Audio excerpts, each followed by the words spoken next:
Assalamualaikum warahmatullahi wabarakatuh. Bismillahirrahmanirrahim. Alhamdulillahirabbil alamin. Walau anna ahlal qura amanu wattaqu wa fatahna alaihim barakatin minas sama'i wal ardi walakin kadzabu fa akhadnahum bima kanu yaksibun. Wa qala Allah ta'ala ya ayyuhan nasu taqu rabbakum inna zalzalatis sa'ati syai'un alim. Assalatu wassalamu ala asrafil anbiya'i wal mursalin Sayyidina wa maulana Muhammadin sallallahu alaihi wasallam wa ala alihi wa ashabihi ajma'in amma ba'du. Al-Mukarram beliau bersetor Qudus Siddiqiyah Syekh Muhtarullah Al-Mujtaba yang senantiasa kami taati, Al-Mukarramah Ibu Nyai Safatul Ummah yang senantiasa kami taati, Al-Mukarram Bapak Maulana Subli Ajazani pimpinan Wali Talqin Thariqah Siddiqiyah yang senantiasa kami taati, Bapak Ibu Jamiah Kausara yang dimuliakan oleh Allah Subhanahu wa Ta'ala. Pertama, marilah kita panjatkan puja dan puji syukur alhamdulillahirabbil alamin kehadirat Allah Subhanahu wa Ta'ala yang senantiasa melimpahkan karunia-Nya kepada kita semua. Salah satu dari beberapa karunia dan nikmat pada saat ini kita masih diberi nikmat kesempatan dan nikmat sehat, sehingga bisa melaksanakan ibadah kausara rutin. Yang kedua, syukur alhamdulillahirrahmanirrahim kepada junjungan kita Nabi besar Muhammad sallallahu alaihi wasallam. Beliau rahmatan lil alamin, wasilatul uzma, membawa ajaran agama Islam. Yang ketiga, syukur alhamdulillah kepada Mursyid Qudus Siddiqiyah Syekh Muhtarullah Al-Mujtaba yang telah membimbing rohani kelolaan panjenengan sedaya melalui ajaran Thariqah Siddiqiyah. Mudah-mudahan kita ini termasuk murid yang taat, yang sami'na wa ta'na. Bapak Ibu Jamiah Kausaran yang kami muliakan, di sini perlu kami sampaikan sebuah ayat dari Al-Quran surat Al-Hajj ayat nomor 1 yang bunyinya Bismillahirrahmanirrahim. Ya ayyuhan nasu taqu rabbakum inna zalzalatis sa'ah syai'un alim. Wahai manusia, takwalah kamu kepada Tuhanmu, sesungguhnya goncangan kiamat itu adalah sesuatu yang besar.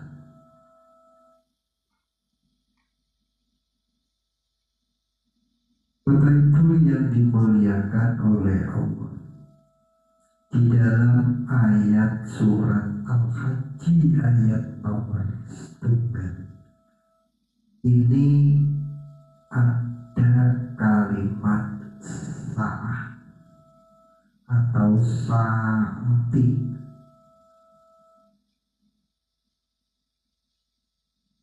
Kalimat sa'ah, kalimat saat itu menentukan roh. Di dalam kitabnya yang berjudul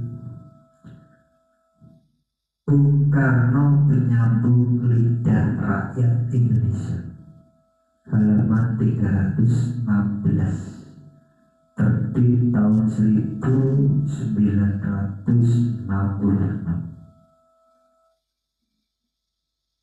Di dalam buku tersebut, adanya Bung Karno memilih tanggal 17 untuk proklamasi atas dasar 5 perkara. 5 perkara yang dijadikan dasar memilih tanggal 17 untuk proklamasi. 1. Bulan Ramadan. 2. Puasa bulan Ramadan. 3. Turunnya Al-Quran tanggal 17. 4. Sholat 5 waktu 17 rakaat hari Jumat Legi.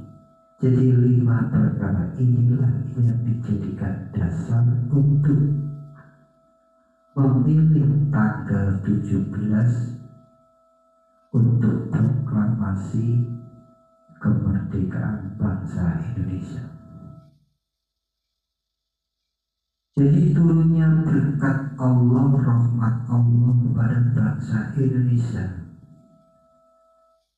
yang menghasilkan kemerdekaan Indonesia adalah Lailatul Qadar bagi bangsa Indonesia.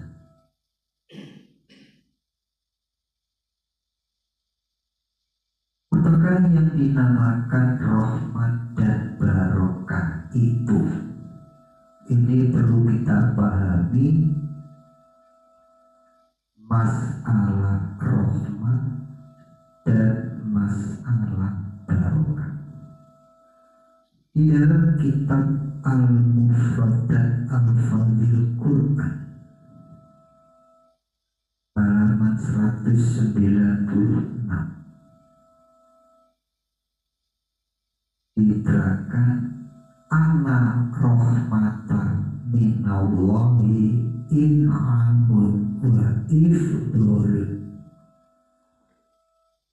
Anna rahmatan minallahi in'amun wa ifdol. Sesungguhnya rahmat dari Allah itu ialah sampainya kenikmatan-kenikmatan dan keutamaan.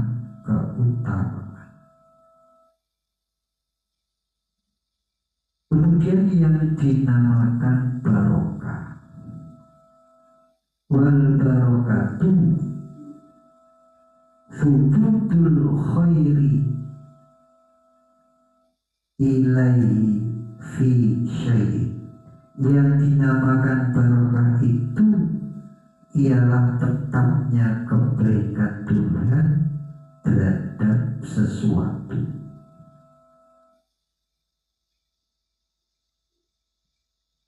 Sampainya kenikmatan dan keutamaan dari Allah Ta'ala kepada kita, itulah yang dinamakan rahmat. Tetapnya rahmat pada kita, itulah yang dinamakan barokah. Titik sentral ibadah di dalam agama Islam itu ada 2 macam. Ibadah yang bersifat zahir seperti sholat, zakat, puasa, haji.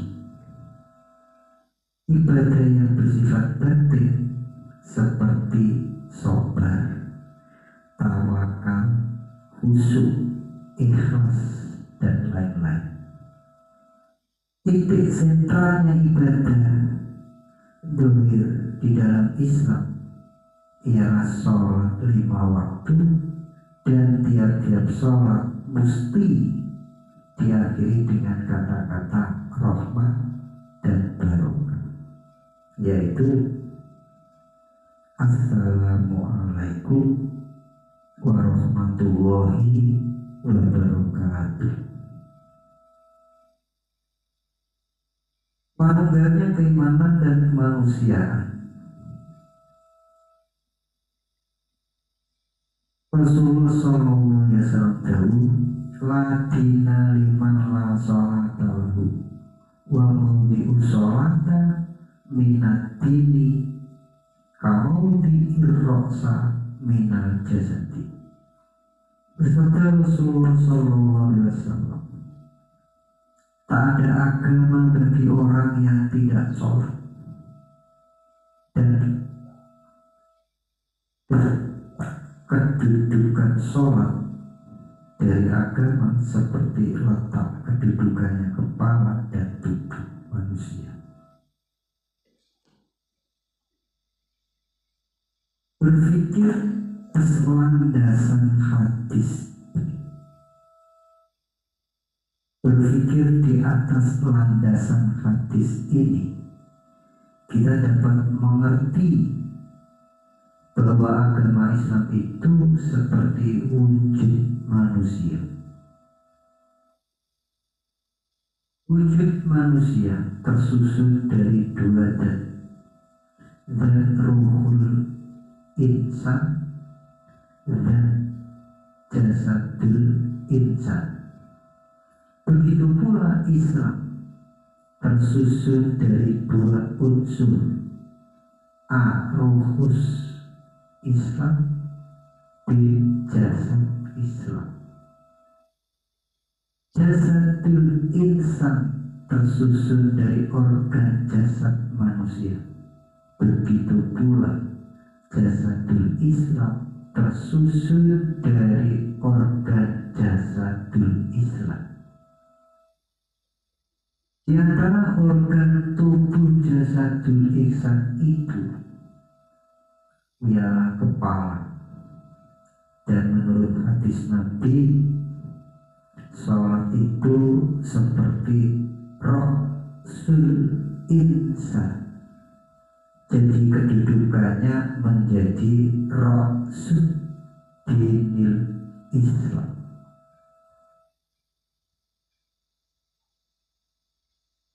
Seluruh organ tubuh manusia akan kehilangan fungsinya apabila pada tubuh manusia itu sudah tidak ada ruhul insan. Ada otaknya tak ada fungsinya, ada hatinya tak ada fungsinya, ada telinganya tak ada fungsinya, ada matanya tak ada fungsinya, ada lisannya tak ada fungsinya. Jika dirangkai, jasad yang tidak beruh dikatakan ada tetapi tidak ada.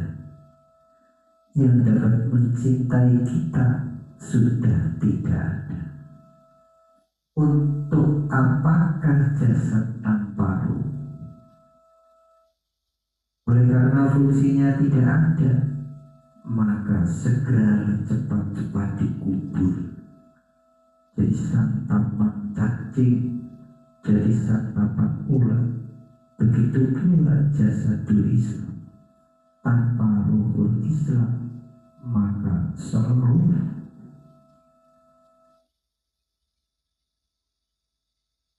organ jasadul Islam akan kehilangan fungsinya. Untuk apakah beragama Islam tanpa ruhul Islam? Sepanjang hidup hanyalah memperoleh kesia-siaan.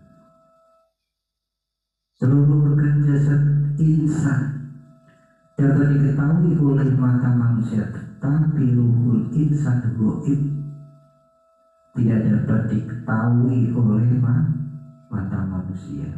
Begitu pula seluruh apa yang dapat ditangkap oleh mata kepala kita tentang ajaran dinul Islam itu hanyalah sebagai organ jasadul Islam.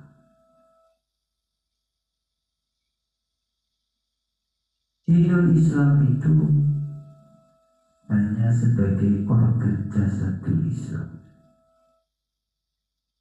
Jasadan, sholat 5 waktu, zakat, puasa, haji, semuanya itu adalah bagian dari jasadul Islam, bukan ruhul Islam. Oleh karena itu, janganlah beragama Islam hanya jasadul Islam saja, akan tetapi wajiblah sampai kepada ruhul Islam. Ruhul Islam itu ialah manunggalnya keimanan dan kemanusiaan. Iman saja bukan ruhul Islam, kemanusiaan saja bukan rukun Islam. Manunggalnya keimanan dan kemanusiaan, itulah hakikatnya rukun Islam. Keimanan tanpa kemanusiaan menurut hadis adalah khianat. Qala Rasulullah sallallahu alaihi wasallam, tarkus salami ala dhariri khianatun.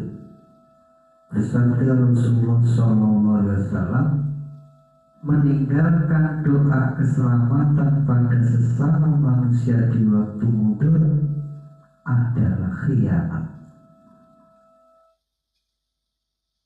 Keimanan tanpa kemanusiaan sama dengan iblis. Di dalam Al-Quran diterangkan, iblis ma'rifatullah, iblis beriman kepada Allah Ta'ala. Iblis beriman adanya yaumil kiamah. Iblis mengakui Allah Ta'ala sebagai Khalik, dia adalah makhluk. Iblis bertauhid kepada Allah.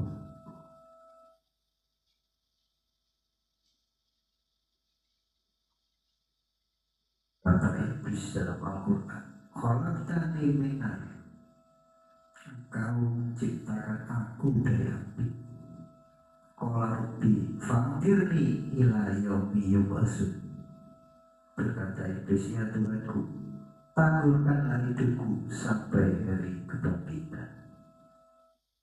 Allah Ta'ala berfirman kepada iblis, qala fakhruj minha fa innaka rajimun wa innaka 'alaika laknata ila yaumiddin. Berfirman Allah, keluarlah kamu dari surga, maka sesungguhnya kamu terkutuk dan sesungguhnya atasmu laknat sampai hari kiamat. Mengapakah iblis padahal telah beriman, telah bermakrifat kepada Allah, telah bertauhid kepada Allah, tetapi dilaknat Allah sampai hari kiamat? Karena iblis tidak berberi kemanusiaan, dia bahkan menjatuhkan Adam sampai sengsara. Kemanusiaan tanpa keimanan adalah amal baiknya fata morgana menurut Al-Quran. Walladzina kafaru a'maluhum kasarabin. Orang-orang tak beriman amal baiknya seperti fata morgana. Seluruh amal baiknya orang yang tak beriman laksana fata morgana. Ibarat bayangan air di padang pasir, waktu ditimpa panasnya matahari, dalam pandangan mata air itu ada, tetapi kenyataannya air itu tidak ada. Adalah sia-sia amal baiknya sepanjang hidupnya. Bapak Ibu yang kami muliakan, rukun Islam yang pertama, asyhadu an la ilaha illallah wa asyhadu anna Muhammadar Rasulullah. Percaya ada Tuhan lainnya Allah, Muhammad adalah Rasulullah, adalah keimanan. Tapi tidak percaya Muhammad Rasul untuk rahmatan lil alamin adalah kufur. Karena percaya Muhammad Rasul untuk rahmatan lil alamin ini adalah kemanusiaan. Wa ma arsalnaka illa rahmatan lil alamin, dan kami tidak mengutus kamu Muhammad kecuali untuk rahmat seluruh manusia. Rukun Islam kedua, sholat 5 waktu.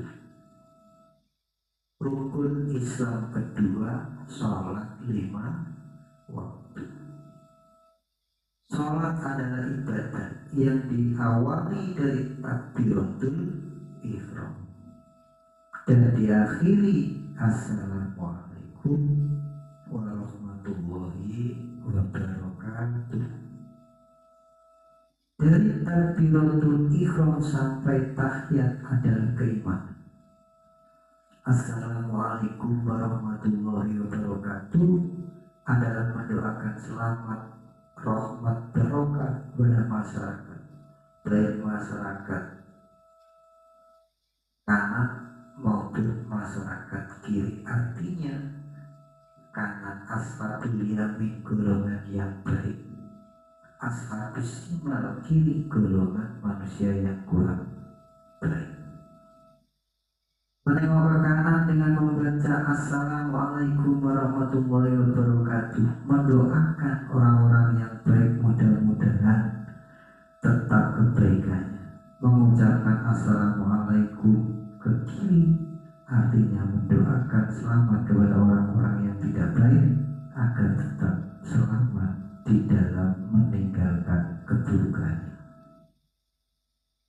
Di dalam surat Al-Ma'un, walaupun orang itu melaksanakan sholat wajib, melaksanakan sholat sunnah, tetapi bila tidak menolong orang fakir, tidak menolong anak-anak yatim, adalah kena sanksi, diancam neraka karena meninggalkan kemanusiaan. Itu pula persoalan puasa.